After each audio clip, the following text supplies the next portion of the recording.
So Thomas Fairfax was the chief parliamentarian leader in Yorkshire during the Civil War, and he wrote of a skirmish he had with the Royalists on the 30th of March 1643.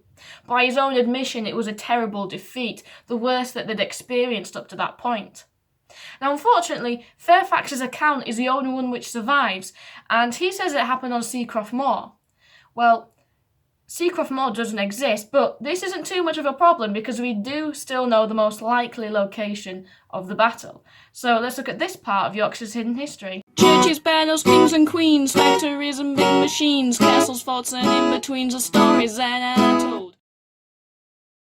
It's best to think of the Civil War in Yorkshire as essentially one huge game of Tom and Jerry, because you had two main figures who were constantly fighting and trying to outmaneuver each other.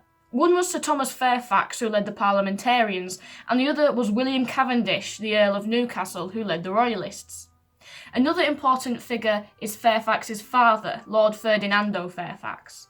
For clarity, I will refer to the Fairfaxes by their first names. Let's look at the situation at the beginning of 1643. York had already become the new court of Charles I, so was the main strategic centre for the Royalists. The wool towns of the West Riding, especially places around Bradford, were parliamentarian strongholds. As such, the vast majority of fighting took place around these areas. As you can tell by this basic map I've created, there were lots and lots of these manoeuvres and fighting. Two of the battles at this time I've already covered in other videos, the Battle of Leeds and the Siege of Bradford. Anyway, in March 1643, Ferdinando was at Selby and he wanted to consolidate his forces at Leeds.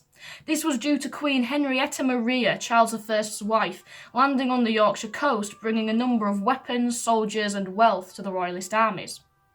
This meant that the parliamentarian positions were under threat, and so a consolidation and strengthening of forces was needed. However, with Newcastle's army at York, he needed a diversion in order to successfully bring his armies together. Whilst his father marched along the A63 from Selby to Leeds, Thomas left the Leeds-Bradford area via Sherburn and Towton to make a feint attack on Tadcaster and draw away the Royalists. This worked. The Royalists at Tadcaster fled, and whilst Newcastle had originally planned to attack Ferdinando, the attack on Tadcaster made him believe that an attack on York was imminent.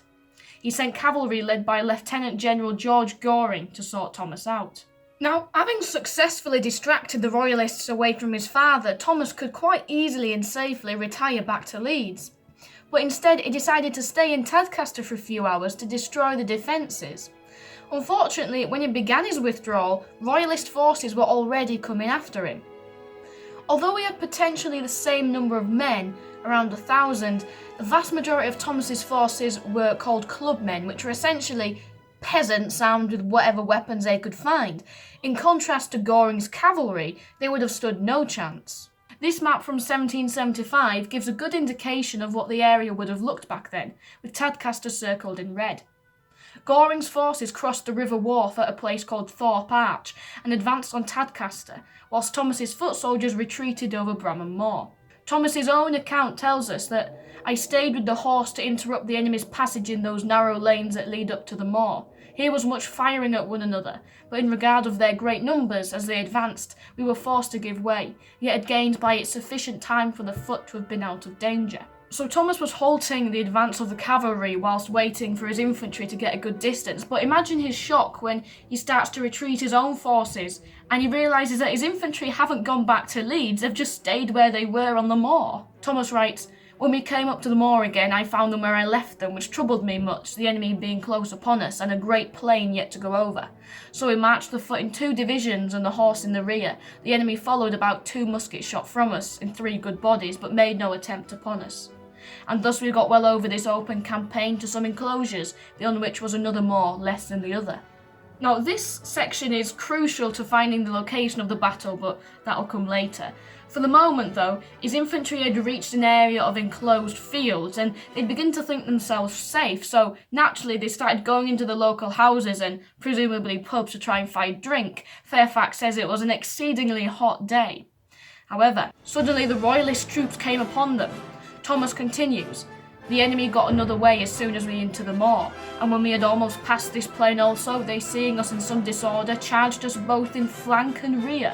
The countrymen presently cast down their arms and fled, the foot soon after, which for want of pikes was not able to withstand their horse. Some were slain, many were taken prisoners, few of our horse stood the charge. So the Royalist cavalry took them completely by surprise, and it must have been absolute chaos. Ensign John Hodgson from Halifax, and serving with Thomas's Bradford troops, gives us some idea of the carnage. I was there, sore wounded, shot in 2 places, cut in several, and led off into a wood by one of my soldiers, called Killinghall Wood. With much ado he got me to Leeds in the night, and it was a considerable time before I was cured. Newcastle's wife, in a letter, reports that 800 parliamentarians were taken prisoner, and this actually became a major motivation for the next battle, which was at Wakefield.